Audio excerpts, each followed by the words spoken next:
Fala pessoal, Carol na área trazendo mais um vídeo aqui no canal, um dos últimos vídeos aqui do canal desse ano de 2020. Então vou estar comentando para vocês sobre o massacre que é muito famoso, muito conhecido, principalmente nos Estados Unidos, porque foi um massacre que teve um número bem elevado de mortes. Então é um caso assim que marcou muito a história dos Estados Unidos quando aconteceu. Eu já comentei em alguns outros vídeos de massacre que eu trouxe aqui no canal, que alguns atiradores depois se influenciaram nesse caso. É um caso bem famoso mesmo, bem famoso também quanto o massacre de Columbine, que foi um caso que eu não trouxe aqui para vocês ainda, mas não se preocupem que eu vou estar trazendo. Então, já que é um dos últimos vídeos aqui do ano de 2020, não podia deixar de estar falando sobre um massacre que foi, assim, vocês pediram muito esse ano para estar comentando sobre massacres, então um dos últimos não podia deixar de fora esse massacre aqui. Então, se você gosta de massacres, casos criminais, casos sobre serial killers, já vai se inscrevendo se ainda não é inscrito, deixando o like, que é super importante, ajuda muito aqui o canal também. E ativa o sininho de notificações para estar recebendo todas as notificações aqui do canal. Então vamos lá, vamos conhecer esse caso, que ficou conhecido como o Massacre de Virginia Tech. No dia 16 de abril de 2007, perto das 7h15 da manhã, 2 estudantes foram mortos a tiros dentro do alojamento de estudantes West Ambler Jones Residence Hall, na Universidade de Virginia Tech, nos Estados Unidos. A polícia vai até o local e identificam os corpos sendo de Emily Jane Wishart, de 19 anos, e Ryan Clark, de 22 anos. Naquela altura, a polícia acreditou que o atirador, o responsável por aquele crime, já estava muito longe da cena do crime, mas infelizmente eles se enganaram. A gente pode dizer que esse massacre ele aconteceu em 2 etapas. Nessa primeira etapa, no qual 2 adolescentes morreram, e cerca de 2 horas e meia depois, foi o massacre com o número mais elevado de mortes, que aconteceu em outro prédio do mesmo campo da Universidade de Virginia Tech. O campus era enorme, tinha vários edifícios, e foram nesses 2 respectivos edifícios, no segundo eu vou estar contando agora para vocês, que aconteceu o massacre com um número alto de mortes. O atirador entrou no edifício da engenharia Norris Hall mais ou menos umas 9h45 da manhã. Ele já tinha planejado tudo o que ele ia fazer. Inclusive, enquanto ele entrava, ele já ia trancando todas as portas para que todo mundo que estivesse dentro do prédio não conseguisse sair e principalmente quem estivesse de fora não conseguisse entrar. Então ele agiu, digamos que silencioso, sem fazer muito alarde no momento que ele entrou no edifício. As pessoas até mesmo não perceberam muito, até que ele simplesmente começou a atirar em todo mundo que aparecia na frente dele. Ele entrava nas salas de aula, atirava em alguns, saía, voltava. Ele andou por vários minutos por dentro daquele edifício, e também se ele ouvia alguém que ele atirou respirando ainda ou falando alguma coisa, ele voltava e atirava nessa pessoa, porque a intenção dele com certeza era realmente matar o maior número de pessoas. Ele também mirava na cabeça das pessoas, o que a chance da pessoa morrer é muito maior do que levar um tiro em outra parte do corpo. Então, como eu falei, ele trancou as portas com correntes. Então, quando a polícia foi chamada, eles demoraram muito para conseguir entrar dentro do prédio por causa disso. As portas estavam muito trancadas com correntes, uma trancada na outra, então a polícia teve muita dificuldade.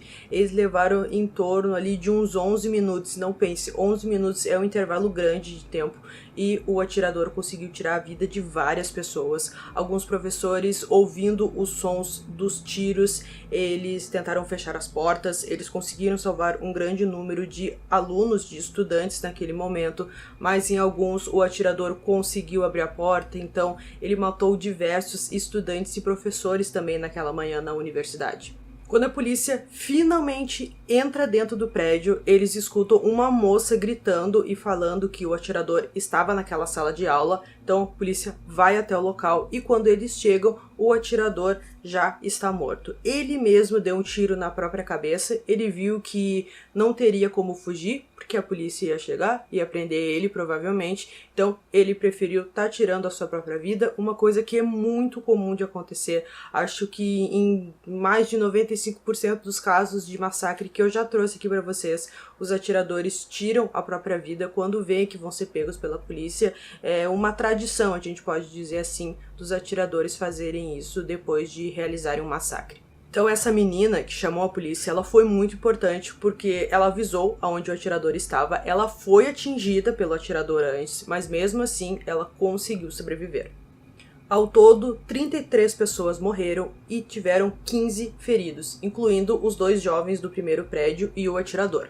A polícia identificou o atirador como Cho Seung-hee. Nasceu em 18 de janeiro de 1984 em Seul, na capital da Coreia do Sul, e mudou-se para os Estados Unidos com a sua família em busca de uma vida melhor quando ele tinha apenas 8 anos de idade. Comentando um pouco sobre o atirador, o Cho, ele desde criança já demonstrou alguns comportamentos que não eram considerados de uma criança normal. Ele teve também foi diagnosticado com alguns transtornos, também muita ansiedade e também a depressão. Então, desde criança, ele fazia tratamento para todos esses problemas que ele tinha, principalmente a depressão e a ansiedade. Ele fez isso até o penúltimo ano do ensino médio, depois ele largou e não continuou com esses tratamentos que ele tinha, que era meio que obrigado a fazer para não acontecer uma tragédia, que foi infelizmente o que aconteceu. Uma das irmãs do Cho, ela falou que nunca imaginou que o irmão pudesse fazer uma coisa desse tipo, porque ele não era agressivo, ele era mais calado, mais na dele, e a família era muito unida, nunca tiveram nenhum problema na família, o que é uma coisa comum também de acontecer. Às vezes o atirador, em alguns casos, tem algum problema com a mãe ou com o pai e acaba desenvolvendo algum transtorno, alguma coisa, e acaba cometendo um massacre, que foi já coisas que eu trouxe pra vocês em outros vídeos. Mas nesse aqui, ele não tinha nenhum problema. Provavelmente ele nasceu com todos esses transtornos que eu falei pra vocês.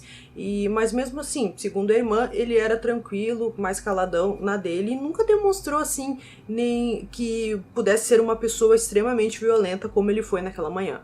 O Cho, ele era estudante daquela universidade, ele fazia letras e naquele ano de 2007 ele estava com 23 anos e ele estava no penúltimo ano da faculdade, ele até mesmo morava na faculdade com outros estudantes. Bom, na universidade ele já teve alguns comportamentos bem esquisitos, até mesmo alguns colegas reclamavam do comportamento dele, principalmente na sala de aula, que era muito ameaçador. Uma professora também falou que leu alguns textos que ele escreveu. A professora ficou apavorada com aquilo que ele escreveu, ele meio que planejava algumas coisas, a professora até mesmo avisou para a faculdade, para a universidade e tal, mas as pessoas não se importaram muito com aquilo, acreditavam que não seria nada demais, que nada iria acontecer, e é claro que no final a gente sabe que aconteceu mesmo.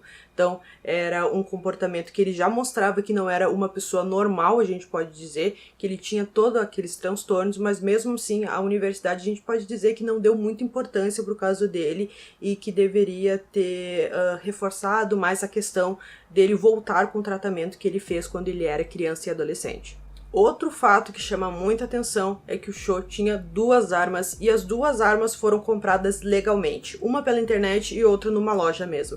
Isso é mais um problema de que um menino com tantos problemas mentais tenha tido um fácil acesso, a gente pode dizer assim, a armas. Então, ele tendo um fácil acesso a armas, acarretou ele estar cometendo esse massacre. Muitos alunos reclamaram do seguinte: o primeiro crime que o Cho cometeu foi lá para 7h15 da manhã, na qual ele tirou a vida de 2 adolescentes. E só 2 horas e meia depois, quase 10 horas da manhã, ele cometeu um massacre com o maior número de mortos. Muitos reclamaram porque eles receberam um e-mail lá por 8h30 da manhã da direção do campus, avisando que 2 adolescentes tinham sido baleados e mortos dentro do campus. Muitos estudantes acreditaram que as aulas deveriam ser suspensas naquele dia porque a polícia não sabia quem cometeu aquilo, provavelmente o atirador ainda estava dentro do campus, que foi o que aconteceu. Então, a direção, eu também acho que agiu um pouco errado, eles deveriam ter suspendido as aulas naqueles dias, pelo menos, para estar cuidando da vida de todos aqueles adolescentes e não colocando ninguém em perigo, mas infelizmente aconteceu e o número de mortos aumentou muito. Então, nesse intervalo que ele cometeu os 2 primeiros assassinatos e depois o massacre, levou ali, como eu falei, entre 2 horas mais ou menos. Ele foi num correio, ele entregou um pacote para uma emissora de TV chamada NBC, e dentro desse pacote tinham algumas cartas que ele escreveu, alguns vídeos dele mesmo, e nesses vídeos a gente conseguia ver que ele explicava mais ou menos um pouquinho do porquê que ele estava cometendo aquele massacre. Ele dizia que se sentia perseguido, que não gostava de meninos ricos e que também ele algumas vezes se comparava a Jesus Cristo. Nesses textos que ele escreveu e também nos vídeos, a gente vê que, como eu falei, ele tinha a mania de perseguição, achava que todo mundo estava perseguindo ele, e ele meio que odiava todo mundo que rodeava ele. Então foi por isso que ele cometeu esse massacre. A gente pode dizer que esse foi o motivo. Ele não gostava de ninguém, então, né, com todos aqueles transtornos que ele tinha, ele preferiu estar tirando a vida de várias pessoas naquela manhã. Então, gente, como eu falei pra vocês, é um caso com um número muito alto de mortos e também de feridos. É um caso que, como eu falei no início, muitos depois se inspiram nesse caso e tentam até superar o número de mortos. É uma coisa que infelizmente acontece, que nem no caso de Columbine, muitos se espelham naquele caso para tentar superar tudo aquilo que aconteceu também nos Estados Unidos.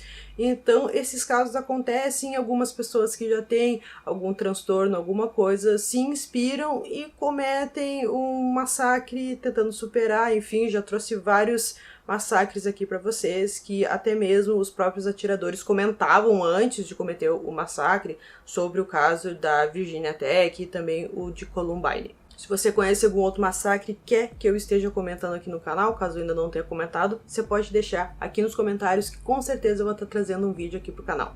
Então eu espero que vocês tenham gostado desse vídeo. Esse foi mais um vídeo aqui no canal. Durmam bem e até o próximo.